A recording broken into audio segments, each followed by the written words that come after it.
கிறிஸ்துவில் அன்பானவர்களே, இயேசு கிறிஸ்துவின் நாமத்தில் உங்களை வாழ்த்துகிறேன். கர்த்தர் உங்களை ஆசீர்வதிப்பார். இன்றைய நாளுக்கான கர்த்தருடைய வார்த்தை 96ஆம் சங்கீதம் 9வது வசனம்.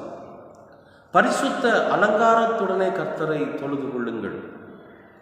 பூலோகத்தாரே, நீங்கள் யாவரும் அவருக்கு முன்பாக நடுங்குங்கள் என்று இம்மானுவேலர் இன்னைக்கு சொல்கிறார். அதாவது பரிசுத்த அலங்காரத்துடனே கர்த்தரை தொழுது கொள்ளுதல் அப்படின்னா என்ன?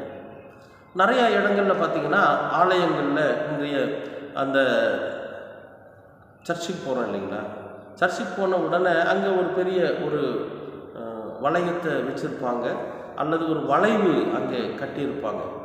அந்த அவங்க கட்டியிருக்கிற அந்த வளைவில் என்ன எழுதியிருப்பாங்கன்னு கேட்டிங்கன்னா, பரிசுத்த அலங்காரத்துடனே கர்த்தரை தொழுது கொள்ளுங்கள் அப்படின்னு சொல்லி எழுதியிருப்பாங்க. சரி, பரிசுத்த அலங்காரத்துடனே கர்த்தரை தொழுது கொள்ளுதல் அப்படின்னா என்ன அப்படிங்கிறது தெரியணும் இல்லையா? எது பரிசுத்த அலங்காரம் அப்படின்னா, நம்முடைய இருதயம் வெறுமையாக இருக்குது பார்த்தீங்களா, அதுதான் பரிசுத்த அலங்காரம். ஒரு ஆலயத்துக்குள்ளே நாம் நுழைகிற போது, கர்த்தரை நாம் தொழுது கொள்ளுகிற போது, நம்முடைய எண்ணங்களும் நம்முடைய சிந்தனைகளும் நம்ம எல்லாமே அந்த கர்த்தருடைய அந்த ஆராதனைக்குள்ளதான் இருக்கணுமே தவிர வெளியே எதுவும் இருந்துடக்கூடாது. நம்முடைய சிந்தனைகள் வெளியே இருக்கக்கூடாது. நம்முடைய செயல்கள் வெளியே இருக்கக்கூடிய செயல்களை நினச்சிக்கிட்டு இருக்கக்கூடாது. அப்போ எதுவெல்லாம் நம்மளை மனசை இறுக்கமாக்கும் அப்படின்னு கேட்டிங்கன்னா, பகை இருந்தால் இறுக்கமாக்கிடும், வெஞ்சன்ஸ் இருந்தால் இறுக்கமாக்கிடும், பேராசை இருந்தால் இறுக்கமாகிடும், பயம் இருந்தால் இறுக்கமாக்கிடும். இதெல்லாம் நம்முடைய இருதயத்துக்குள்ளே இருந்துச்சுன்னு வைங்களேன், நம்ம கர்த்தரை தொழுது கொள்ள முடியாது.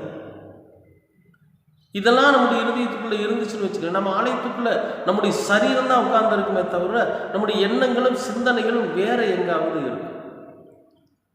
அதனால தான் இங்கே ஆண்டவர் இப்படி ஒரு வார்த்தையை நமக்கு பதிவிடுகிறார். என்னென்னு, பரிசுத்த அலங்காரத்தோடு கர்த்தரை தொழுது கொள்ளுங்கள். சரி, நம்முடைய இருதயத்தில் நிறையா விஷயங்கள் இருக்குது. இப்போ நாம் என்ன செய்யறது? என்ன பண்ணுனா இந்த விஷயத்துலேருந்து நாம் விடுவிக்கப்படுவோம் அப்படிங்கிறது வேணும் இல்லையா? இப்போது ஒரு சிலுவை தெரிகிறது இல்லையா? இந்த சிலுவை எல்லா ஆலயத்திலும் ஒரு சிலுவை இருக்கும். எதுக்காக சிலுவை வைக்கப்பட்டிருக்கிறது அப்படின்னா, இந்த சிலுவையில தான் நம்முடைய ஆண்டவராகிய இயேசு கிறிஸ்து நம்முடைய அக்கிரமங்களையும் நம்முடைய பாவங்களையும் நம்முடைய மீறுதல்களையும் அந்த சிலுவையில் அவர் சுமந்து அவர் அறையப்பட்டார். அதுக்காகத்தான். இப்போ அதன் நினைவாகத்தான் இந்த சிலுவை வைக்கப்பட்டிருக்கு. இப்போ நம்ம ஆலயத்துக்குள்ள நுழையிறோம். கர்த்தரை ஆராதிப்பதற்கு, கடவுளை தொழுது கொள்வதற்கு நாம் என்ன பண்ணுறோன்னு கேட்டிங்கன்னா, அந்த ஆலயத்துக்குள்ளே நம்ம நுழையிறோம். நுழைஞ்ச உடனே நம்ம கண் எதிரில் என்ன படுதுன்னு கேட்டிங்கன்னா, இந்த சிலுவை படுது. அப்போ நாம் முழங்கால் படியிட்டு ஆலயத்துக்குள்ளே போகணுன்னா, முழங்கால் வயசானவராக இருந்தால் ஒரு சேரில் உட்கார்ந்து, அல்லது வாலிபர்கள் முழங்கால் போட திராணியுள்ளவர்களாக இருந்தால் முழங்கால் போட்டு நின்று, ஆலயம் ஆராதனை துவங்குவதற்கு முன்பாகவே நாம் என்ன பண்ணணும்னு கேட்டிங்கன்னா, முழங்கால் போட்டு அந்த சிலுவையை நோக்கி நாம் என்ன சொல்லணும்? ஆண்டவரே, எனக்குள் இருக்கிற அந்த பழைய மனிதனை நான் இந்த சிலுவையிலே அறைகிறேன். எனக்குள் இருக்கிற பாவ மனிதனை நான் அந்த சிலுவையிலே அறைகிறேன். எனக்குள் இருக்கிற பொறாமை என்கிற அந்த பொல்லாத பிசாசை ஆண்டவரே நான் இந்த சிலுவைக்கு ஒப்பு கொடுக்கிறேன். எனக்குள் இருக்கிற விபச்சாரம் என்கிற அந்த பொல்லாத ஆவியை நான் இந்த சிலுவைக்கு ஒப்பு கொடுக்கிறேன். எனக்குள் இருக்கிற பகை என்கிற அந்த உணர்வை நான் இந்த சிலுவைக்கு ஒப்பு கொடுக்கிறேன். நீர் என்னை வெறுமையாக்கும்.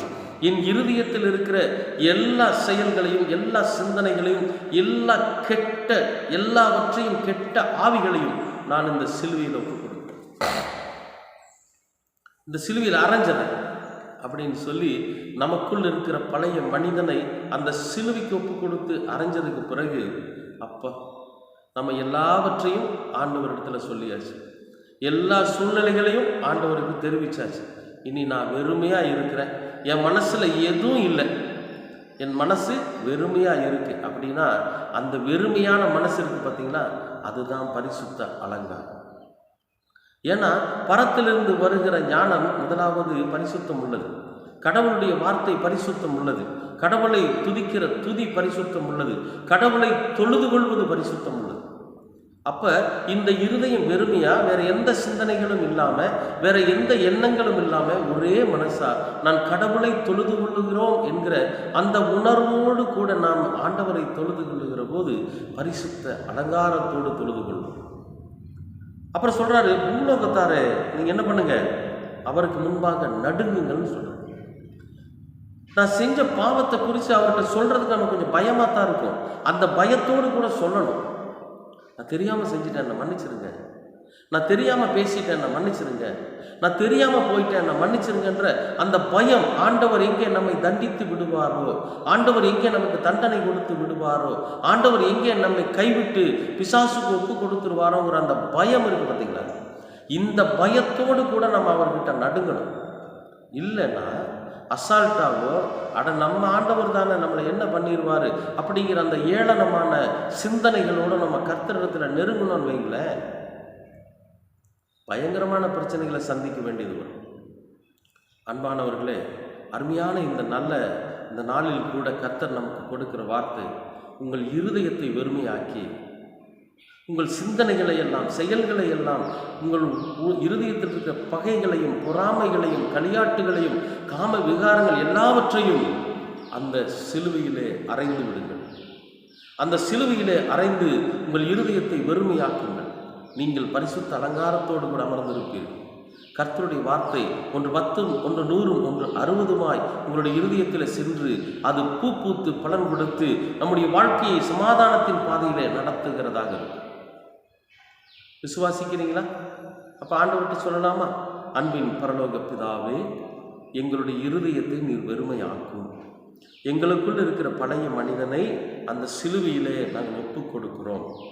எங்களுக்குள் இருக்கிற கெட்ட எண்ணங்கள், தீய செயல்கள், தீய பழக்கங்கள் எல்லாவற்றையும் அதில் நாங்கள் ஒப்பு கொடுத்து எங்கள் அசுத்தமுள்ள இருதயத்தை பரிசுத்தமாக்கி அந்த அலங்காரத்தோடு கூட நாங்கள் உம்மை தொழுது கொள்ள நீர் எங்களுக்கு கிருபை பாராட்டும். உம்முடைய இரக்கம் கிருபை என்றென்றைக்கும் எங்களோடு கூட இருக்கட்டும். இரட்சகராம் இயேசு கிறிஸ்துவின் வழியாய் கேட்கிறோம் நல்ல பிதாவே.